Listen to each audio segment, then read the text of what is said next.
Hi, you clicked onto today's tropical tidbit for Thursday over here in the Atlantic. Pretty barren over here for the most part, except for a lonely little storm, tropical storm Paula, over here near western Cuba. If we take a zoom in on this, the storm has weakened considerably. It's now up to, I believe, 1,007 millibar central pressure found by the recon. This did weaken a little bit more than I was expecting it to as it came a little close to the Cuban coast here, but you notice where it is, right along the Cuban coast. And Hurricane Center yesterday had it doing this, and then they had it doing this over the island, and it has continued to have to adjust their track north over here, as this has been coming through here. And my idea was that this would skirt the northwest Cuban coast and come through the Florida Straits, as opposed to curving down and getting stuck in this area.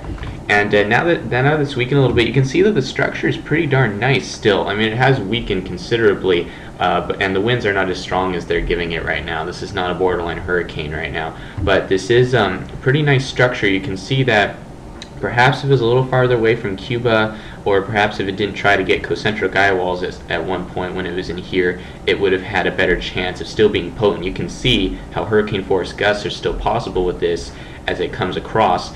And now that it's weaker though, what we may start to see is as the shear comes over the top, you'll see the deep layer center take the logical path right through the straits over here the way I had it, but you may see the surface center decouple and get down here and start meandering around and get caught in the surface flow, because this push from the north is going to try to trap that while the deep center takes off with the deep layer flow out this way. So it may happen, like half the storm may do what I thought it was going to do, the other half may not. You can see that the models are still spread on this. Here's the Hurricane Center track still trying to take it down. You got half the models taking it over here, half taking it down here. Again, these are tracking the surface center.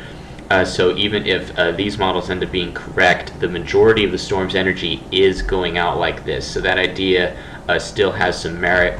Interesting to look at the European ensembles 48 hours out here. This is the surface map. You can see that the center of the variance is over here. The ensemble mean tries to take it down here, but you can see plenty of members still think it comes out over here. We'll see how it goes. We'll see if half of the storm leaves or if all of it tries to, but either way, this is turning into a heavy rain situation for Cuba. You can see the radar over here. You can see sort of a half of an eye wall, and the rest on shore is sort of breaking up over here.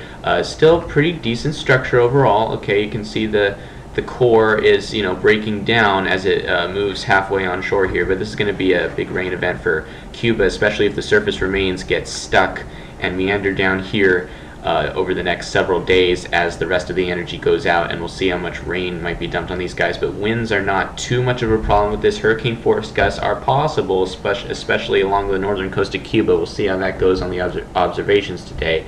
But winds are not the biggest issue with this system. Now going out in time over here, these are the GFS ensembles. Day 12 thinks Richard is going to develop in the Caribbean, come out of the monsoon trough over here and move to the north. No Gaps has the same idea over here by day 6. Might be a little fast with this, but we'll see. GFS precipitation through day 10 shows the track of Richard as depicted by the model coming up across Cuba and through the Bahamas, right in this strike zone that I've been talking about that has to be worried through the end of the season over here. Florida, Cuba, Bahamas, Yucatan Peninsula, southeastern United States, all these areas. So far the United States, yes, has been spared the majority of hits this season. This has been very fortunate for them, but you know, a lot of land is getting affected by these systems. This late season burst where I told you watch the southwest Atlantic basin, and it has been firing up. The action has been focused in here and people have been getting nailed.